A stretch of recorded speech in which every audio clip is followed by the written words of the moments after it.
There we go. Right now we are in Likutei Sichot Aleph.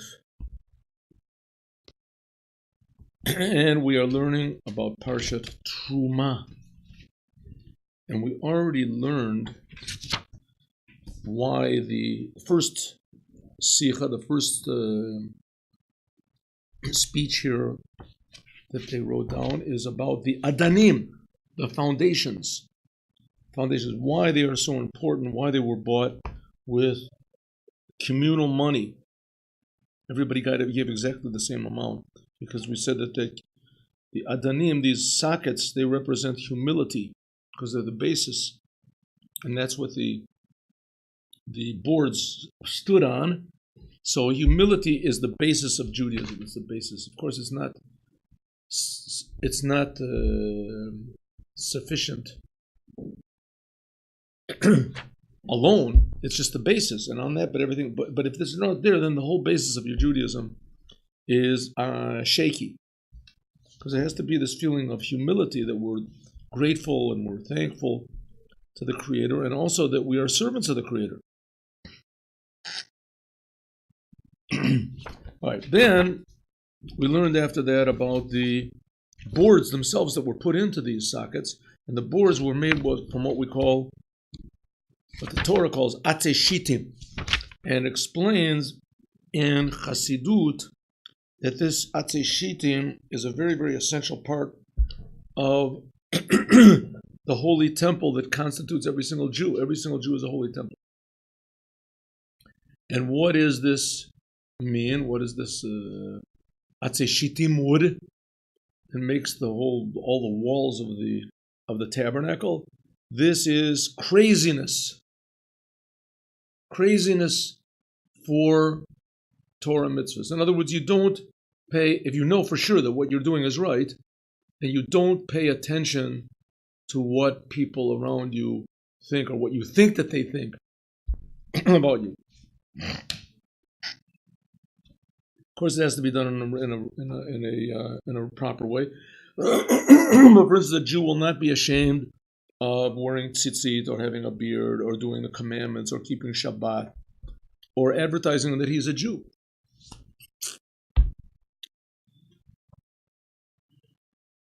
You have to be crazy. Okay.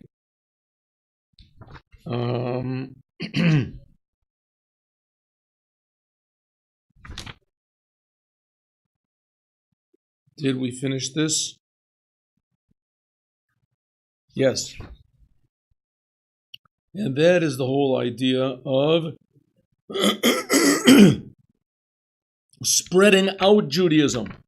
It's not it's not sufficient if you yourself are religious and do what God says. That's very wonderful. It's a very great thing. But it's demanded of us a little more wildness, craziness. You have to go out of yourself.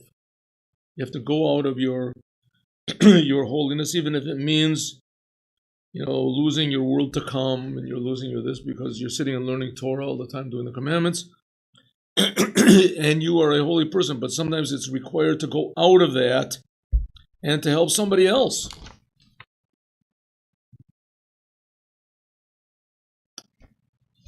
And that's the idea of ufratz to that. That's what it means, spreading out, breaking through. Sometimes your own limitations, even your own religious limitations.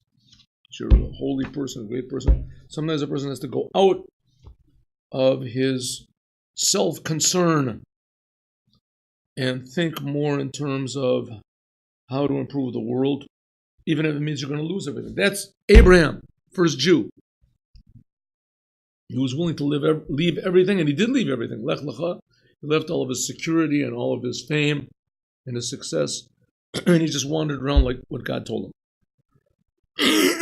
This is a lesson for each one of us. We have to go out of our boundaries and think of how to help other people and think about this. Okay. That was yesterday's lesson. Now, we are now on page 156 in my book. All right. Dover al atzorech ba'ufrasa b'kol hanyanim. Is that where you are? See it? Okay. So, it was spoken about, we spoke about, let's see if I can get this in the middle here. There we are. We spoke about the necessity of ufaratsta, and spreading out, breaking through, making a new world. There's a lot of people in Judaism, especially in religious Judaism, and especially in America and other places, where their whole goal is to make a fortress with very thick walls that nobody will get in and disturb their Judaism, and rightfully so. I mean, they're very justified in what they do. The world is a very cruel place, and it's a very enticing place, and it could really drive people crazy, and it does drive people crazy. We see people going berserk. The world, what the world does to people, how there's depression and fear, everybody has anxiety, big problems, people are taking pills right and left, and addictions and things are problems. So it's better just to lock out the whole world and live in a pure, pristine Torah world. It's a wonderful idea. But the Rebbe says it is a good idea, but it's not enough. It's not enough. We have to go out of our boundaries. The job of a Jew is not just to be protected from the world, but exactly the opposite, to change the world, to go out and change the world. That's what Abraham did. That's what Abraham inherited to us. That our job is not just to secure a good place for us in this world and the world to come, but rather to change the world. And what about the world to come? That's God's business, it's not our business. Okay, ready? Dover al mitzvahs, we talked about this idea of ufaratza, breaking through. Kavan, since Sha'ata Tchilas Shana, now is the beginning of the year, says the Rebbe, Matchilim, Mastorim, we're beginning to learn in all the yeshivas. Seder, Hamshacha, Milamayla, Lamata. One second. What is this?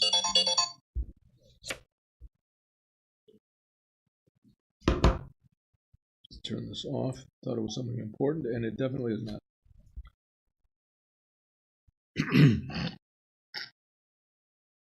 Since now is the beginning of the year, as was the beginning to learn. This is what we call drawing from above to below. Drawing from godliness below. That's what yeshivas are, right? We have the Torah, God gave it, and we just have to bring it into the world. First of all, you have to have ufaratster, spreading out, breaking through in Torah. You should learn Torah in the yeshivas, beshufi. Shufi means pour it, how do you say? Pour it on. No limit. Beli lahabit b'shon. Don't look at the watch. Im yesh lavtiach et hadavar b'Yeshiva Ohr. If we have to make sure that this happens by people who sit and learn Torah, how much more so lavtiach et hadavar b'bal yasek? How much more so with working men? What does it mean, working men? A person is working in his job, and his main idea when you go to the store is to profit. What are you making a business for? And the more you profit, the better it is. And sometimes you have to be open a little bit longer. The store, in order to make money, you're open from 9 to 5. Maybe at 5:15, that big deal is going to go down. Someone's going to come in and say, I'm going to buy everything you have in the store, right? And I can't look at the price. Just name your price. Here, take an open check. But who knows? That person can come around. They can't close the store at 5 o'clock. Maybe that, it's going to come at 5:15, maybe 5:20. So a person who's working in the store, ein labal esek lachpots letzeit yedei chovat bekviat eating the Torah.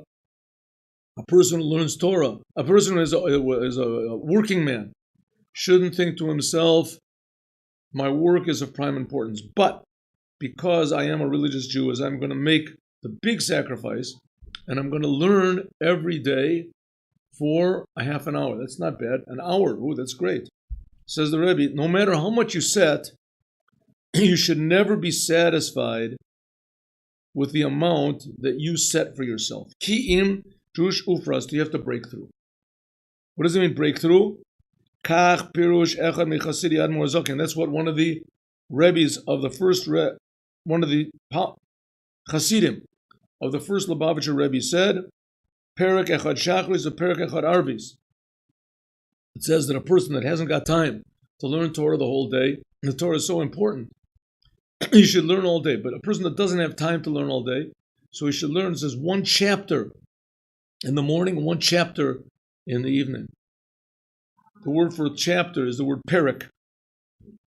He said, Al limud Torah liot ba'ofen shel perek echad. It should be one perek. The word perek means to take apart, disassemble. Porek. Like pirkei ol, perek ol. Sheha echad, perek echad. That the echad, the oneness of God, echad Hashem echad, yifarek oto, should take him apart.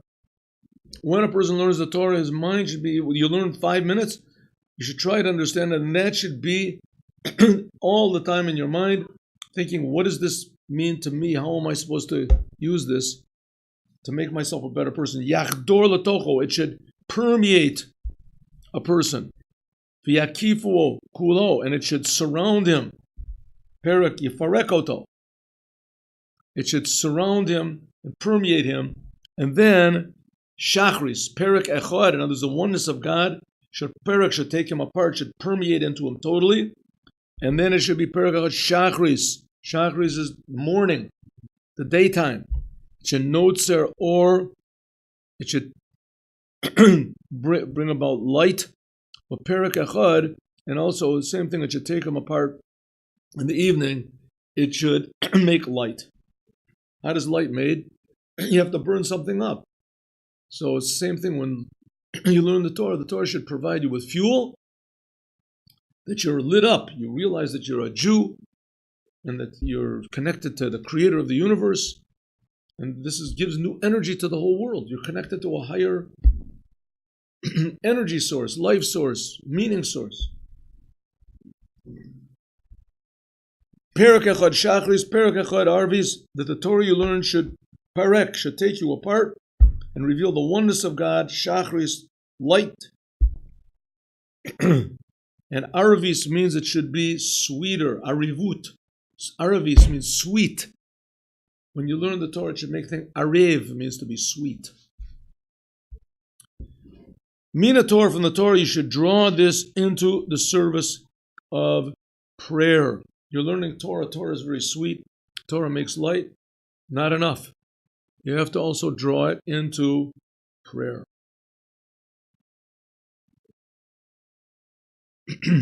Shagam bo yeh ufratzta. That also, when you pray, it should also be ufratzta, to go out, break through your natural boundaries. Beyoshve oil, people who have the time, people who sit and learn Torah, not working men, there should be a hitbonenut arucha livnei tefillah. Before you pray, you should sit and contemplate, think. Does God really exist? Maybe not. Maybe yes. Maybe. Oh. As soon as you can come to the conclusion that, up to now, really the fact is I didn't really believe that God existed because I wasn't excited about him at all. It wasn't valuable. Like somebody gives you a diamond that's worth $20 million, and you think to yourself, maybe it's just a piece of glass, maybe there's no such thing as it. So you don't get excited.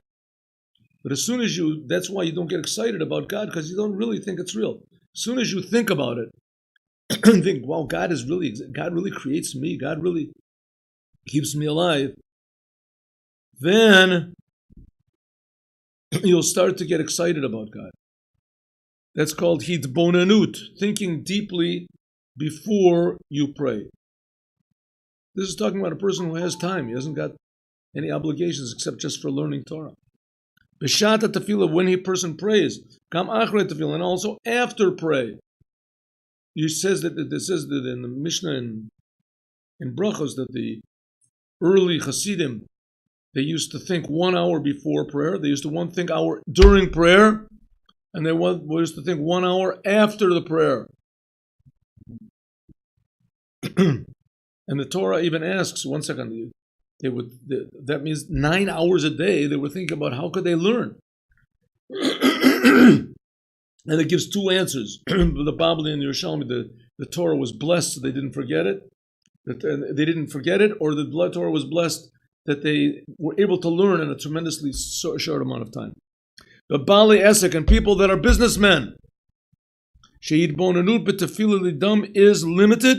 Tzorich gam hagbala liot mugbalat. Also, don't make your limitation, right? I'm a working man. I have to be at work at 8 o'clock in the morning. So I can't really think about God. I can only think 5 minutes. It says that limitation that you put, don't apply that limitation too much. Limit that power of limitation a little bit. Don't pray too fast or too short. Until you can't even put a pin. There's some people that are able to pray Shachrit without thinking about anything. They can just, it's like one big long word. It's possible to do, right? They look at their watch, they look at this, the cellular phone, all of a sudden,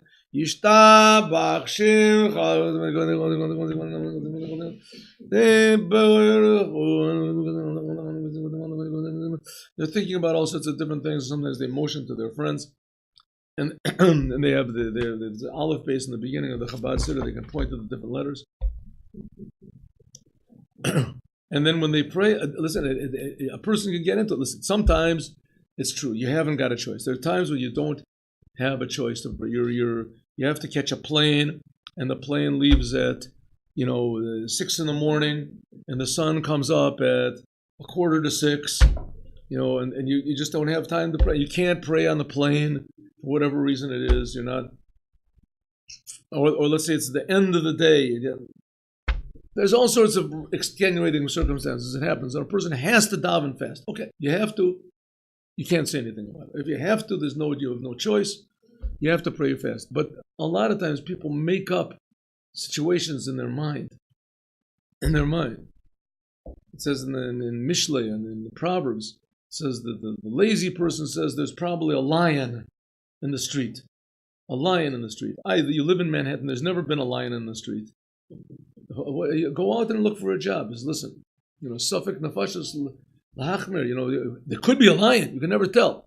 And then if I go outside, it could be that the lion will eat me up. So I'll stay at home. Don't take any chances. Right? Don't take any chances. In other words, what does it mean? The same thing with davening. A person thinks, "Oh, yeah, I gotta hurry." You don't have to hurry. Where are you gonna go? I don't know. I just have to hurry. But you don't have to hurry. There's nowhere to go. You're not going anywhere, right? Every day he davens fast. So because he prays fast, he doesn't think, and it's very easy to get into it. It's very easy to get into it. It says you can pray. Some people pray so fast you couldn't even put a pin. There's no space between. It doesn't even breathe between the words. Hari al yedei pitchu li kachura shel machat, by means if you open your heart just like the hole in a needle. Eftach lochem kapitcho shel olam. God said, "I'll open you up." An opening that's like the biggest door in the Holy Temple. It's always open. Think about God a little bit, right? Don't underestimate yourself. Don't overestimate the world. Keshem, just like Shabbat is just like in physicality. Okay, with me? Just like in the physical world. Hari, liitim. There are times. Efsharut barega echad larviach harbe yoter. A person can make a profit in 1 minute more than many hours in another time. It's possible for a person to work in his job, and he can work for who knows how long, right? Day and night, and all of a sudden, one person comes in and he says, "I want to buy a sofa and the car and the washing machine. I'd like to buy a diamond ring for my wife, and I want to bring." All of a sudden, in 5 minutes, he makes a $50,000 profit, a $50 million profit. Also, it is in prayer. Gam keshe'en lo zman rab, even if you don't have a lot of time. Hari ba'oto zmano omed l'reshuto, that little bit of time that you do have to pray. La'asok ba'avodat tefillah, you should sink your mind into the Creator of the universe, to the meaning of the words, as much as you can in that 10 minutes. And then God will give you success in the little bit of time. God will put a blessing into that time, right? If you just Make it up into your mind. 1 second. I'm going to think about God. I'm going to pray. Right? I have to try to finish at 10 minutes. God help me. All of a sudden you find that it works. You can actually pray in 10 minutes, but you made a mind to think about God. On the other hand, some people, their whole kavanah when they're davening is just when they're going to finish. Right? Their whole thing, they're only thinking about, what are they thinking about when they're davening? What type of scrambled egg I'm going to have, and if I'm this, and that's their intention. The whole thing. Shema Yisrael, Hashem Elokeinu, Hashem Echad, right? They're thinking about, should I put pickles on it? Should I put it? If a person thinks about God, and that's what he's supposed to be doing, and you have to know what to think about with God, but at least know the meaning of the words, then you'll find a blessing in the little bit of time that you do have at your disposal. Tefillah. What is tefillin? What is prayer? Prayer is rotzo. It is running, moving toward God. But what about giving to people? True, you have to break through your boundaries, giving to God. But what about breaking through your boundaries, giving to people? Giving charity. Supporting institutions of prayer and learning Torah. Mosav al tamchin daraisa. These are people who give money, support institutions. This is tomchel mushar. Those people who support are happy. Natinat meiser huchova. Giving 1/10 of your income is an obligation. Chomish to give 1/20th, not 1/20th. I'm sorry, 1/5 of your income. That mikum tanashet tekanes usha. That's what's called tekanes usha. A person gives even more. You can even give more than 1/5 of your income, like it explains in Igeras Tshuva and Igeras Kodesh, that if a person was going to make and had that save his eyes, he would certainly give everything that he has. Well, here you're saving your soul. Sheyesh latet l'shem tikun adavorim abilti ritzuyim. If you ever did anything that was not proper in your soul, the way to fix it up is by giving charity. Sham B'Igeras Kodesh, it says, Nidon Adavar B'Bechinas Atikun, fixing up your sins. But Kol Shekhinah, much more so, if it's talking about B'Bechinas Kav Acher. If we're talking about things that are more severe.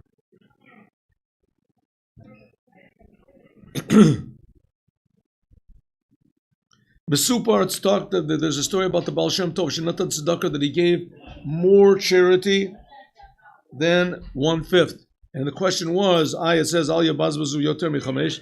His pupils or someone said, you're not supposed to, if you want to give charity, the limit is 1/5. Al Kach Yeshiv, he said, I'm a bazbez. What does it mean, bazbez? It means not just to give.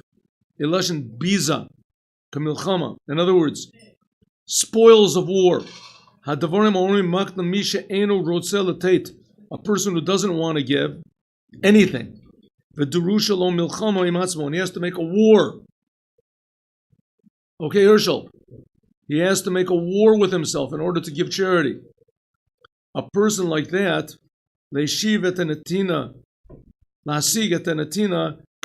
therefore he treats whatever charity he gives as spoils of war. He has to fight a battle with himself in order to give anything.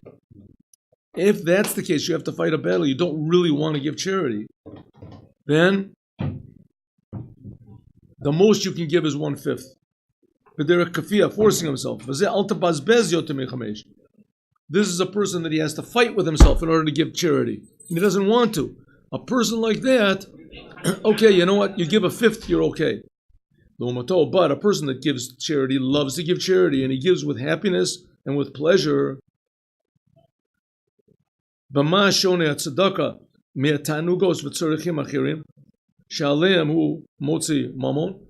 Right? A person you're willing to spend a lot of money in order to buy a nice car, to buy a nice sofa, buy a nice this. You get pleasure out of it? Well, believe me, says the Rebbe, you'll get more pleasure out of giving charity. And it's a tremendous pleasure. You spend half of your income to buy yourself a brand new Ferrari or whatever car that you love.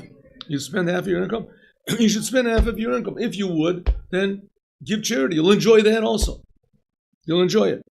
A person who says, 1 second, I'm not such a big level. Maybe other people, they enjoy giving charity, they have pleasure, but I don't enjoy it. And this it says, Ufaratster, you don't enjoy it, break through. After you're sure, after you're sure that God really wants you to test him. In other words, you need something, give charity and say, God, I'm giving this charity on the condition that you then that'll add you pleasure. A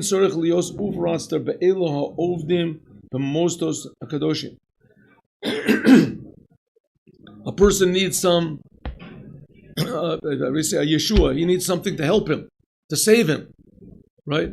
Instead of going to the doctor, says the Rebbe, give charity. You'll see that the charity will help you. Then you're happy now. You're giving charity, makes you happy. You know that you're testing God, and that it's permissible to do, and that God will help you because you gave charity.